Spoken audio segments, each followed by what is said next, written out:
పాకిస్తాన్ వాళ్ళను ఒకే వారంలో 2 సార్లు పడుకోబెట్టారు టీమిండియా వాళ్ళు. అవును, నిజం. ఎప్పుడు ఇండియాతో కంపారిజనే.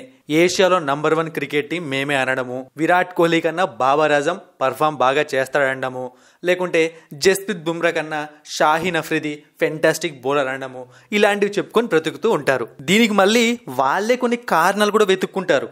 ఎందుకు ఏషియాలో మీరు బెస్ట్ టీము అంటే 2013లో టీమిండియా లాస్ట్ ఐసీసీ ట్రోఫీ గెలిచింది, 2014లో శ్రీలంక గెలిచింది, 2017లో మేం గెలిచాము. ఆ తర్వాత ఇండియా గెలవలేదు. అయితే 2024 మొన్ననే T20 వరల్డ్ కప్ గెలిచింది. సో అది గెలవగానే ఇక చెప్పడానికి పాయింట్ కూడా లేకపోయింది. ఇక ఏషియా ఫస్ట్ టీం మేము కాదు అని వాళ్ళే ఒప్పుకోవాల్సిన స్టేజ్కి వచ్చేసారు. అయితే అదే టైంలో టీమిండియా జింబాబ్వేతో ఫస్ట్ T20 ఓడిపోయింది. అంతే, ఇక్కడ మళ్ళీ ఒక 2 పాయింట్లు దొరికేసాయి వాళ్ళకు. ఒకటేంటంటే జింబాబ్వే లాంటి చిన్న టీము ఛాంపియన్స్ ని ఓడించింది అన్నారు. ఇక్కడ కూడా రాంగ్ పాయింటే. ఎందుకంటే T20 వరల్డ్ కప్ ఆడిన టీం వేరు, జింబాబ్వేతో ఓడిపోయిన టీం వేరు. ఎందుకంటే జింబాబ్వేతో ఆడిన స్క్వాడ్ లో ఒక్కరు కూడా లేరు T20 వరల్డ్ కప్ ఆడిన ప్లేయర్స్. ఇక రెండో పాయింట్ ఏంటి అంటే ఐపీఎల్ స్టార్స్ అందరూ ఆ టీంలో ఉన్నారు.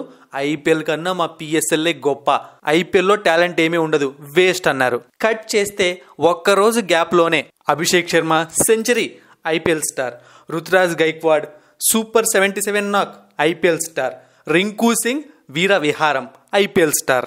అంతే, ఏషియా నంబర్ 1 టీము పాయా, పిఎస్ఎల్ వేస్ట్ అయిపోయా. ఇండియా రెండోసారి కూడా పడుకోబెట్టేసింది పాకిస్తాన్ ఫ్యాన్స్ ను. ఇప్పుడు ఏం ట్రోల్ చేయాలో తెలియట్లేదు, ఏం అనాలో తెలియట్లేదు. ఇంకొకటి పట్టుకొని ఎగుడుతున్నారు. అదేంటి అంటే ఛాంపియన్స్ ట్రోఫీ పాకిస్తాన్ జరుగుతోంది, ఇండియా ఖచ్చితంగా రావాల్సిందే, రాకుంటే పాకిస్తాన్కు భయపడినట్టే అని. సో మన వాళ్ళు ఆ ఛాంపియన్స్ ట్రోఫీలో కూడా ఓడించి పడేస్తే ఒకసారి ఇంకొక 2-3 సంవత్సరాలు నాకు తెలిసి సైలెంట్ గా కూర్చుంటారు, ఏం మాట్లాడకుండా. మొత్తానికైతే ఒకటనమాట, T20 వరల్డ్ కప్ గెలిచాక సగం చచ్చారు.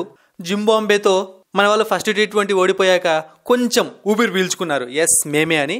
ఆ సంతోషాన్ని కూడా ఒక్క రోజులోనే మన వాళ్ళు అంటే అభిషేక్ శర్మ పూర్తిగా చెప్పాలంటే తొక్కి పడేశాడు.